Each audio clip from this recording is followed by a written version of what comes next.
The extraordinary botanical diversity that defines the Highlands Plateau had its origins about 300 million years ago in a cataclysmic collision of continents that formed the world's oldest mountains, the Appalachians.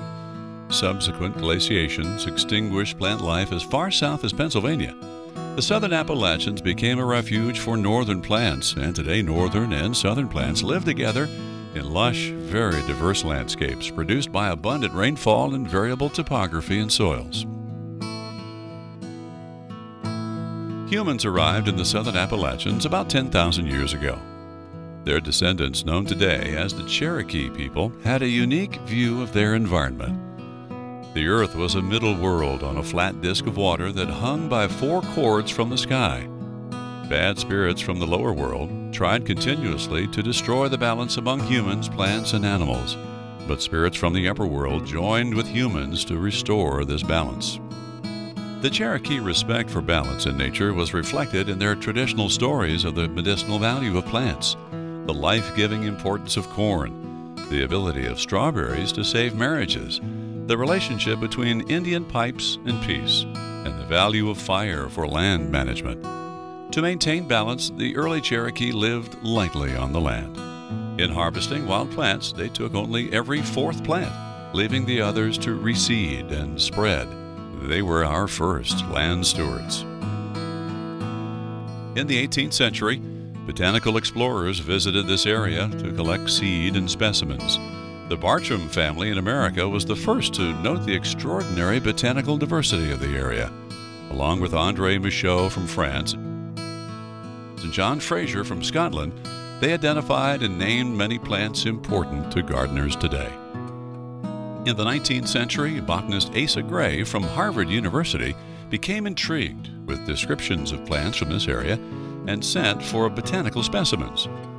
These botanists, like the early Cherokee, left few perceptible effects on the Highlands Plateau.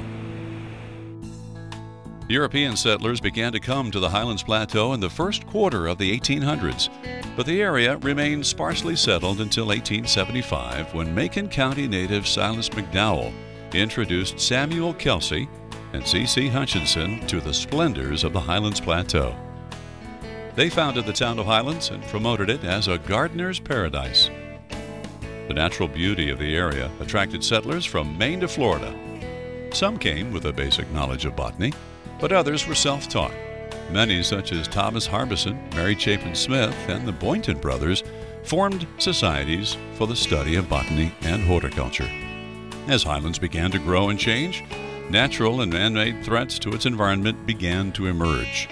In response, the Highlands Improvement Society was founded in 1905. In 1909, it purchased the summit of Satula Mountain to protect it and to provide permanent public access. The Improvement Society was the forerunner of today's Highlands Cashers Land Trust, making it North Carolina's oldest land trust, which to date has conserved more than 2,500 acres of valuable natural landscape. By the late 1920s, a golf course was being carved from an ancient forest, and a blight was reducing the mighty American chestnut to a ghost tree. Clark Foreman declared, "From the first, people have been attracted to Highlands by the beauty and grandeur of its natural environment, which was now being threatened." So in 1927, he proposed a natural history museum to educate the public concerning its treasures. In 1930, botanist William Coker and zoologist Edward Ranke helped him establish a biological laboratory, which is today's biological station, to complement the museum.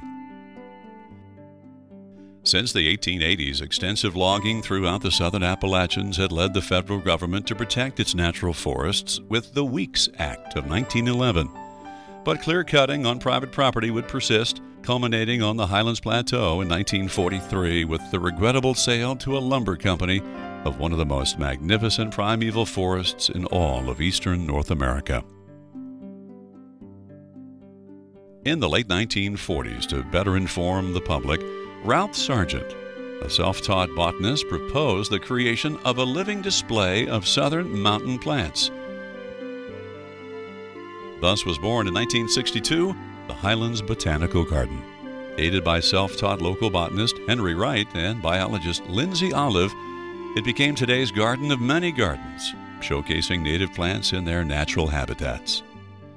Throughout the 1980s, growing fears of overdevelopment began to grip Highlands, resulting in a land use plan, planning board, zoning board, and appearance commission. The Highlands Historical Society was founded to preserve the historical heritage of the plateau, and the Highlands Plateau Greenway was formed to create a system of trails to protect and connect natural settings and historic sites. In the 1990s, rampant development was destroying large swaths of native plants. In response, the local garden clubs formed the Land Stewards of the Highlands Plateau in 1999. They sought to educate the public about the importance of native plants for mountain landscapes and the damage caused by non-native invasive species. They published brochures about environmentally sensitive practices from members of the community, builders, and landscapers. With the permission of landowners, they identified native plants and rescued them from the path of the bulldozer. These conservation organizations have tried to raise public awareness about our beautiful but fragile native landscape. If it is to be preserved for future generations, all of us must be land stewards. In 1854, the Duwamish Indian chief Seattle crystallized the mission of both the ancient and modern land stewards when he declared, "This we know, the earth does not belong to man. Man belongs to the earth. All things are connected like the blood that unites us all. Man did not weave the web of life. He is merely a strand in it. Whatever he does to the web, he does to himself."